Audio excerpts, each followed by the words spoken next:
오늘 우리에게 주시는 하나님의 귀한 말씀은 마태복음 11장 11절과 12절 말씀입니다.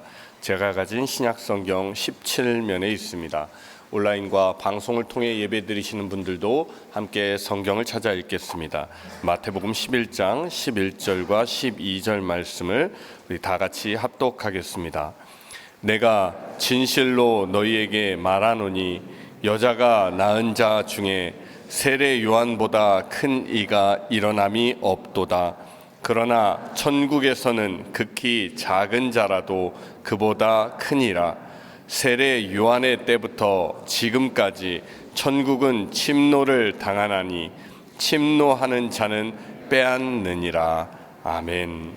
한번 따라해 보겠습니다. 천국을 생각하면 가슴이 떨리는가? 자, 여러분이 한번 해보겠습니다. 시작. 천국을 생각하면 가슴이 떨리는가?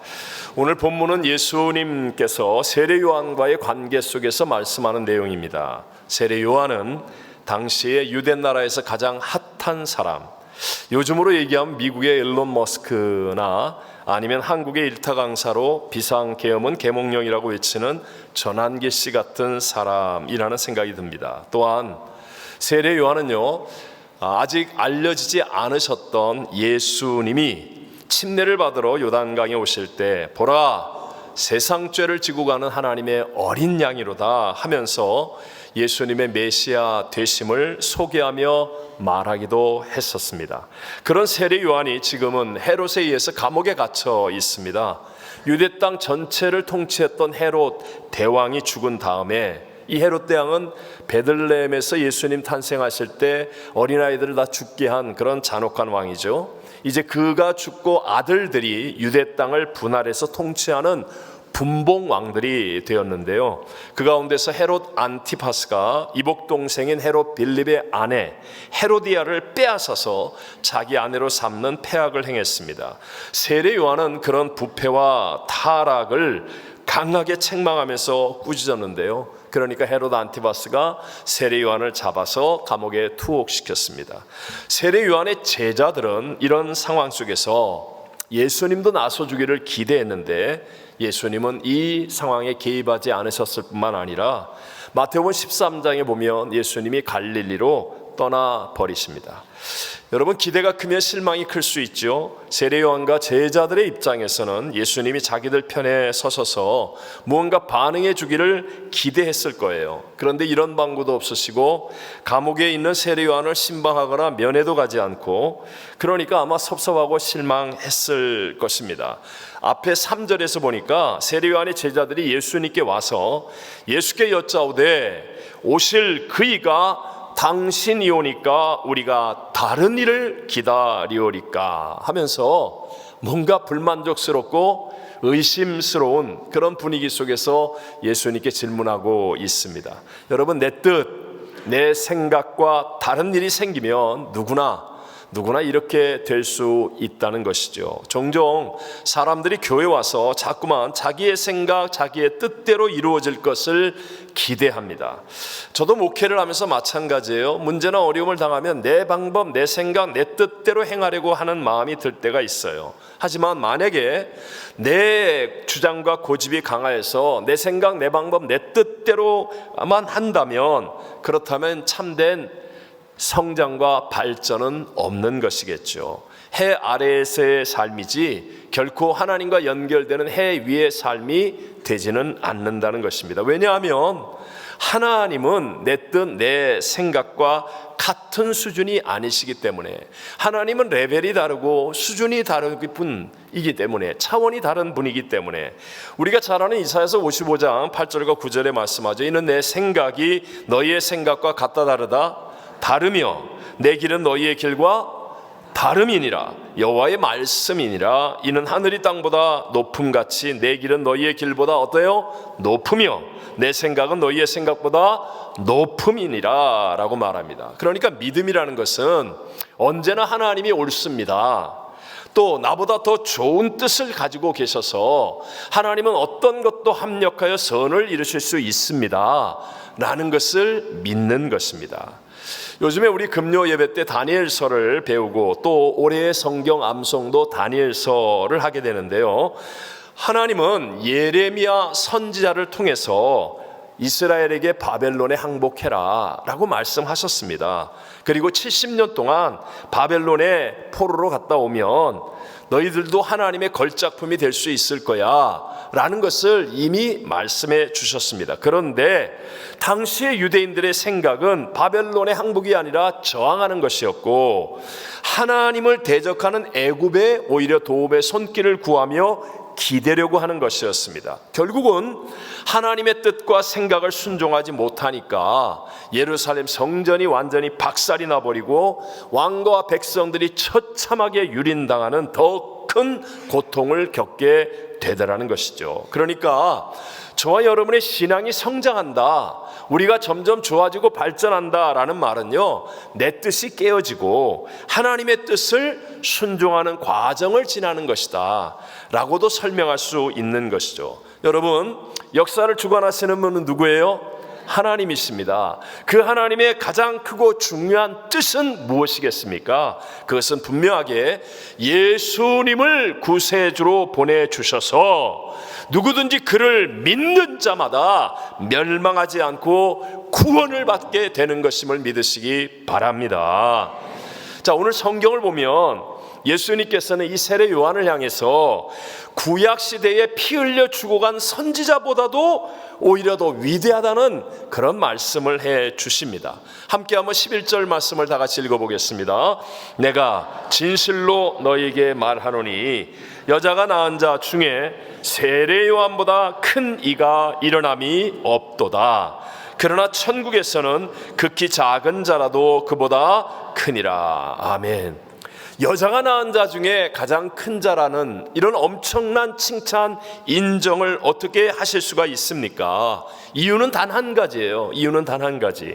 그것은 세례 요한이 예수님의 메시아의 길을 예비하였기 때문에, 세례 요한은 모든 사람들과 자기의 제자들까지도 예수님께로 인도하는 사람이었기 때문에 주는 흥하여야 하겠고 나는 쇠하여야 하리라 하면서 예수님이 중심이 되는 삶을 살았기 때문에, 바로 이것 때문에 세례 요한은요, 여자가 낳은 자 중에 가장 크다라는 주님의 인정과 칭찬을 받게 된 것입니다.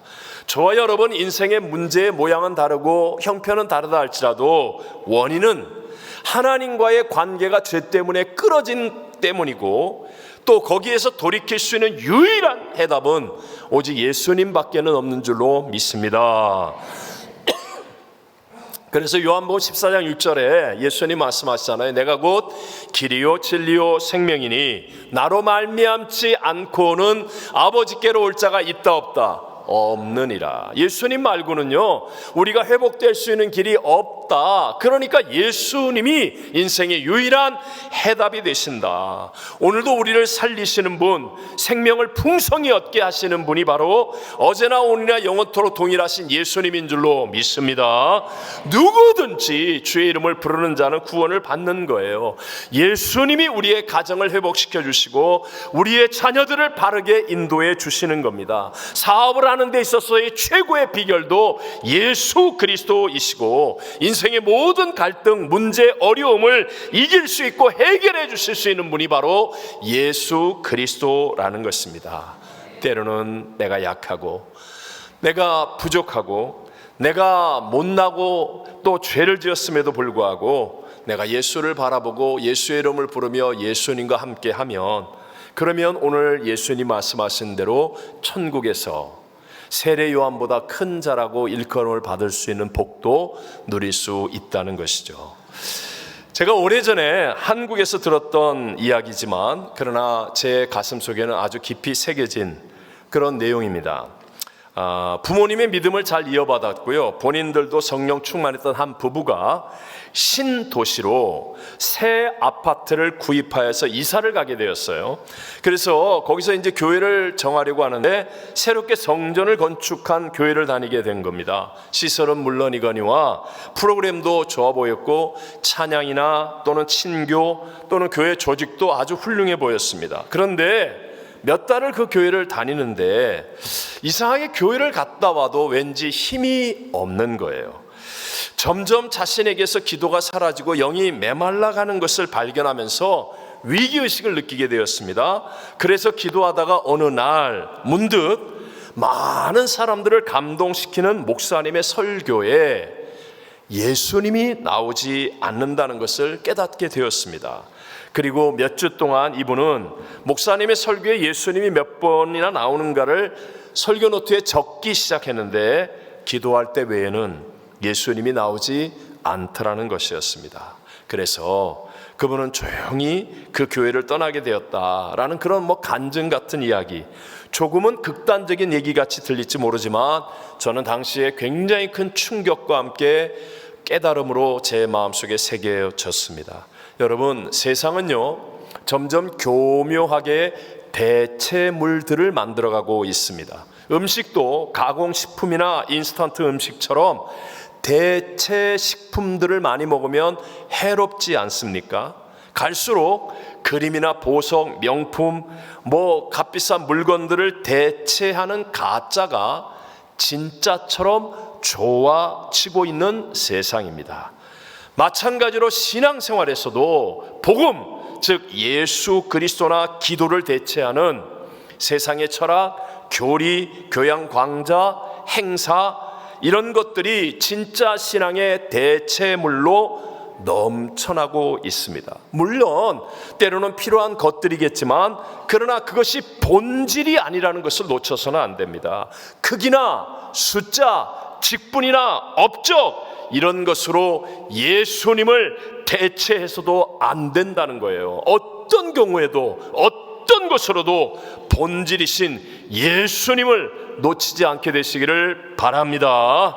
자, 그런 의미에서 여러분 스스로에게 질문하십시오. 나는 지금 예수님과 마음이 통하고 있는가? 아니면 대체물로 만족하고 있는가? 교회를 왔다 갔다, 아니면 내가 오늘 무슨 일을 했다, 누구를 만나서 어떻게 교제했다, 이런 것으로 혹시 나의 신앙을 대체하고 있지는 않은지. 여러분, 가정에서도요, 겉으로는 한 집에 살고 있지만 그러나 속으로는 대화도 없고 방문 걸어 잠그고 따로따로 사는 것이 가능한 것처럼 주님과의 관계에서도 그럴 수 있습니다. 교회를 오래 다니다 보면 눈치가 늘어서 겉으로는 흠 잡히지 않는 신앙생활을 한다는 거예요. 그런데 실상으로는 내 안에 아무런 기쁨이 없습니다. 설렘도 감격도 눈물도 없습니다. 여러분, 오늘도 구세주 예수님, 하나님이신 예수님이 하늘의 보좌를 버리고 이 낮고 천한 땅에 오셔서 나 같은 죄인을 구원하기 위해 육신을 입고 오셔서 그 몸 찢고 피 흘려 죽으신 성찬을 대하는데 여러분 가슴에 정말 뜨거운 사랑과 설렘과 감격과 눈물이 있습니까? 회개하라, 천국이 가까웠느니라 하신 그 예수님이 본인의 십자가 죽음으로 이루어주신 그 구원에 대해서 우리는 뜨거운 마음의 감격과 믿음의 확신을 가지고 있습니까? 자, 혹시라도 여러분 가운데 나 정말 나에게는 이런 뜨거움이 있나? 나는 혹시 예수가 아닌 대체물에 속고 있지는 않은가? 라는 의심이 조금이라도 드는 사람이 있다면 오늘 예수님께서 우리에게 가르쳐 주시는 분명한 해결 방법을 똑바로 깨닫고 붙잡으셔야 합니다. 함께 우리 12절 말씀을 읽어보겠습니다. 세례 요한의 때부터 지금까지 천국은 침노를 당하나니 침노하는 자는 빼앗느니라. 아멘, 아멘. 천국은요, 복음을 받아들인 사람들이 간절함을 가지고 적극적이 되어질 때 누구든지 누릴 수 있다라고 주님께서 말씀해 주시는 거예요. 자, 우리 옛말에도 우는 아이 젖준다 이런 말이 있지 않습니까? 왜요? 간절하기 때문에. 막스 베버의 책 프로테스탄티즘의 윤리와 자본주의 정신이라는 그의 대표적인 책을 보면 가톨릭과 개신교의 차이점을 얘기하면서 어린아기의 수유법에서부터 차이가 난다. 가톨릭이 왜 개신교인들이 더 열심을 다하고 최선을 다하여 사회를 더 발전시키고 더 좋은 세상을 만들어갈 수 있는가라는 것을 얘기하면서 이런 얘기를 해요. 가톨릭은요, 아이에게 젖을 줄 때 아무 때나 울면 준다는 거예요. 그러니까 이 아이가 간절함이 안 생깁니다. 그냥 울면 주니까, 달라고 그러면 주니까. 그런데 개신교는 하루에 6번 4시간마다 딱 규칙적으로 주기 때문에 이 아이가 먹고 싶어서 울어도 안 줘요, 안 줘. 그래서 인내를 배운답니다. 그러면서 그 배고픔을 참고 그 시간이 되었을 때 먹을 때에는 간절함이 있다는 거예요. 간절함이. 야, 난 참 그 글이 굉장히 뛰어난 글 같은 생각이 들어요. 그래서 이 간절함을 아기 때부터 배우니까 사회가 더 발전하고 최선을 이루게 된다. 뭐 이렇게 설명하는 내용이에요. 여러분, 회사에서 신입사원을 뽑을 때에도 사람들은 실력이나 스펙이 좋은 사람을 뽑을 거라고 생각하지만 실제로는 그렇지 않다는 거예요. 실제로는 간절한 사람을 뽑는답니다. 좀 실력이 없어서 스펙이 부족해서 땡 했는데 이 사람이 간절하게 내가 그 일을 하겠다고 매달리면 뽑힌다는 거예요. 왜요? 진짜 힘은 실력이나 스펙에서 나오는 게 아니라 어디에서 나와요? 간절함에서 나오기 때문입니다. 오늘 예수님 말씀하잖아요. 천국은 침노를 당하나니 침노하는 자는 빼앗느니라 라고 말하는 거예요. 간절함이 바로 천국, 하나님의 통치와 하나님의 역사를 체험하게 만들어 주는 겁니다. 그래서 영적인 간절함이 있는 사람은 반드시 하나님의 역사를 체험하기 때문에 세상의 두려움에서 벗어나는 겁니다. 하나님이 역사하신다는 것이 경험되어지니까 세상에 어떤 난리와 혼란이 있어도 문제보다 크시고 세상보다 크신 하나님이 믿어지는 믿음 속에서 두려움을 이겨요. 반면에 영적인 간절함이 없이 내 힘으로 살아가는 사람들은요, 가지고 있는 것이 없어지면 결국 살지 못한다라는 생각이 들기 때문에 늘 걱정하고 염려합니다. 그래서 많이 가진 사람일수록 더 많이 두려워하고 있는 것을 우리 보지 않습니까? 다윗과 솔로몬의 차이가 그것입니다. 다윗은 광야에서 쫓기는 삶을 살면서도 그는 영적인 간절함을 가졌기 때문에 언제나 하나님과 동행할 수 있었습니다. 그러니까 다윗은 하나님을 기쁘시게 하겠다는 그러한 삶을 상황이 나빠도 대적이 많이 일어나도 어떤 문제를 만나도 담대하게 살아갈 수 있어서 그래서 하나님의 마음에 합한 자가 되죠. 근데 솔로몬은 어떻습니까? 그의 아들인데도 불구하고 잘 먹고 잘 살고 세상 부귀영화에 빠지니까 하나님을 향한 간절함이 사라져버리는 거예요. 하나님을 향한 간절함이 없으니까 천국이 누려지지 않아요. 그러니까 모든 좋은 것을 가지고 있는데도 불구하고 해 아래의 삶이 되어서 헛되고 헛되며 헛되고 헛되다라고 고백할 수밖에 없는 삶을 사는 것입니다. 자, 그렇다면 이제 마지막으로 이 팁을 드리고 싶어요. 어떻게 하면 내게 영적인 간절함이 회복될 수 있을까? 나도 기왕이면 믿음의 위인들처럼, 아니 다윗처럼 영적인 간절함, 하나님을 향한 영적인 간절함을 가지고 살 수 있을까? 제가 한 가지 여러분, 영적인 간절함은 순종의 현장이 있어야 하는 거예요. 믿음으로 순종하는 현장에서 더 커지고 더 깊어지는 것임을 기억하게 되시기를 바랍니다. 자, 다시 한번 똑같은 시대와 상황을 살았던 다윗과 솔로몬 가운데, 아니면 사울 왕도 마찬가지고요, 그 가운데 영적인 간절함이 누구보다 컸던 사람이 다윗 아닙니까? 그래서 하나님의 마음에 합한 사람이 되었어요. 다윗의 특징이 무엇입니까? 어렸을 때부터 아버지의 양을 치는 순종의 현장이 있는 사람이었어요. 그리고 골리앗을 만났을 때도 만군의 야훼 이름으로 담대하게 나아가 승리하는, 쓰러뜨리는 현장이 있는 사람이에요. 평생 동안 하나님, 저 대적을 내 손에 붙이셨습니까?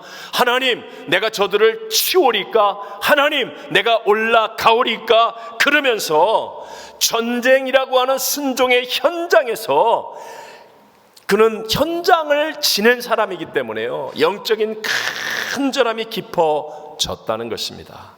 하지만 아까 얘기한 솔로몬은요, 일천 번제를 드릴 때는 간절함이 있었는데 그 이후에 편안함 속에서 이방 여인들과 정략 결혼을 하고 우상 숭배를 합니다.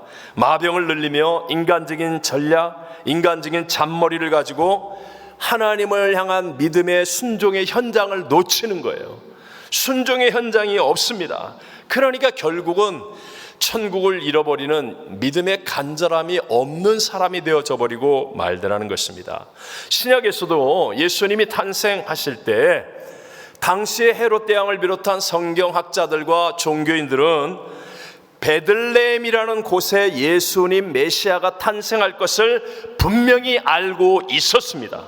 그러나 그들은 현장을 찾아가는 순종이 없었습니다. 알았지만 순종이 없었어요. 행함이 없었어요. 거기에 비해서 동방 박사들은 별을 따라 믿음으로 순종하여 험한 길을 긴 세월 동안 와서 베들레헴 현장까지 갔습니다. 그리고 거기에서 강보에 쌓인 예수님을 만나 황금과 유향과 몰약을 드리는 그 간절한 마음으로 천국을 침노하는 복 있는 사람들이 되어진 줄로 믿습니다. 제가 지난 주간에 새벽 예배를 드리면서 우리 교육자들의 새벽 설교 또 예배가 참 은혜스럽다. 어느 때보다도 제가 참 은혜를 많이 받았어요. 다른 때보다도 우리 교육자들이 참 간절함 속에서 성령님의 기름 부으심이 있는 그런 하나님 말씀을 전하는 것 같은 그런 은혜를 제가 많이 받았거든요. 그래서 그 이유를 제 나름대로 이렇게 생각해 보니까 지금이 우리 교육자와 간사 헌신 예배를 준비하는 아주 힘든 오직 믿음으로 순종하는 현장이 있는 시간이었어요. 매일 저녁마다 바쁘고 힘든 하루를 보내고서도 모여서 헌신 예배를 준비하느라는 그 순종하는 현장들이 있었기 때문에 여러분 아무것도 아닌 것 같죠? 아니에요. 순종의 현장이 있으니까 이 내면의 영적인 간절함이 자기도 모르게 하나님의 은혜 속에서 이게 생겨나게 되고, 그러니까 하나님의 천국이 누려지는 위대한 모습을 보여줄 수 있게 되더라는 것입니다. 종종 회장이나 중요한 직분을 마친 후에 마치 다 이루었다로 착각하다가 그러다가 예수님을 향한 영적인 간절함까지도 잃어버리는 분들을 만날 때가 있어요. 여러분 명심하셔야 됩니다. 순종의 현장이 바뀌는 것이지 없어져서는 안 됩니다. 순종의 현장이 없어지면 누구도, 저도 마찬가지고 누구도 마찬가지예요. 왜 하나님이 우리 교회에 주신 가든지 보내든지 돕든지 이 선교의 사명이 중요한가? 왜 우리의 다음 세대를 믿음으로 세우기 위해 기도하는 이 사명이 중요한가? 이것이 여러분 믿음으로 순종하는 현장을 만들어내고 그 현장을 통하여 우리 안에 하나님 주신 은혜로 영적인 간절함이 생겨나게 되어서 천국을 침노하여 하나님의 통치, 하나님의 역사를 누리는 믿음의 승리의 열매를 얻게 될 줄로 믿습니다. 지난 우리 지구역장 기도회 때 3월 달에 시작하는 62차 세가족 성경 공부 전까지 우리 모든 구역이 한 가정 이상씩 전도하기로 했습니다. 하나님 왜 그 마음을 주셨을까? 제가 이렇게 기도하면서 오늘 설교를 준비하는데 깨달음이 다가오더라고요. 그렇구나. 우리 교회에 하나님의 더 크고 놀라운 일들이 일어나기 위해서 우리에게 순종의 현장을 만들어 주시는구나. 여러분이 이 믿음으로 순종하는 현장이 있게 된다면, 그렇다면 여러분 혹시 여러분이 열심을 다해 전도했는데 그때까지 그분을 주님 앞으로 인도하지 못했다 할지라도 여러분 그 믿음의 현장을 통하여 여러분 안에 영적인 간절함이 회복되어질 것이고 그것으로 인하여 천국의 축복을 누리는 일들이 일어나게 될 줄로 믿습니다. 여러분 한번 생각해 보세요. 누군가에게 소개를 하는 거예요. 그런데 소개할 분이 너무 훌륭한 분이야. 진짜 좋은 분이고 능력이 넘쳐나고 사랑이 많은 분이에요. 그렇다면 그 소개하는 일이 신나겠어요? 안 신나겠어요? 신나죠. 보람 있죠. 왜냐하면 소개하고 난 다음에 계속해서 좋은 일들이 일어날 것이기 때문에 보람이 있죠. 신바람이 나죠. 뜨거운 열정을 가지고 소개할 수 있게 되지 않겠습니까? 여러분, 저와 여러분이 뭘 전하려고 하십니까? 우리 교회? 아니에요. 누구 사람, 담임 목사? 아니에요. 여러분, 저와 여러분이 전하려고 하는 게 예수님이 되어진다면, 예수님은 만왕의 왕, 만주의 주, 만물의 충만의 충만이시고 우리에게 생명을 얻게 하되 더 풍성히 얻게 하시는 전지전능하신 하나님이신 줄로 믿습니다. 좋은 분인 줄로 믿습니다. 십자가에서 우리를 위해 죽기까지 사랑하시는 분 아닙니까? 그러니까 그분을 전하려고 하면 내 안에 기쁨이 넘쳐나게 되고 예수의 생명이 내 안에 풍성하게 되고, 그리고 전함을 받은 사람에게도 계속하여 좋은 일이 일어나서 우리의 인생 자체가 의미 있고 가치 있고 보람된 삶을 살아가게 될 줄로 믿습니다. 여러분, 오늘 예수님 십자가의 죽으심의 은혜로 구원을 받은 저와 여러분입니다. 예수님께서 우리에게 구원을 위해 이 어마어마한 사랑의 대가를 지불하셨습니다. 그 성찬을 대할 때 여러분에게 천국이 생각되어지고 가슴이 떨려지는 은혜가 있게 되시기를 바랍니다. 우리의 신앙이 이렇게 되기 위해 순종의 현장이 있어야 돼요. Not I but Christ까지 깨어지는 믿음으로. 여러분, 순종이 뭐 쉬운 일, 좋은 일, 박수 받는 일만 있겠습니까? 때로는 순종하기 위해 혼자 힘들어해야 되고 눈물 흘려야 되고 어려움을 겪어야 되고 자신과의 싸움에서 이겨내야 되고, 이 Not I but Christ의 깨어진 자리까지 우리가 순종하게 되면 여러분, 그 현장을 통하여 우리가 보이지 않는 내 안의 영적인 간절함이 회복되어져서, 그래서 천국을 침노하고 하나님의 역사하심과 복을 누리는 진짜 승리의 자리에 있는 우리 모두가 되어질 줄로 믿습니다.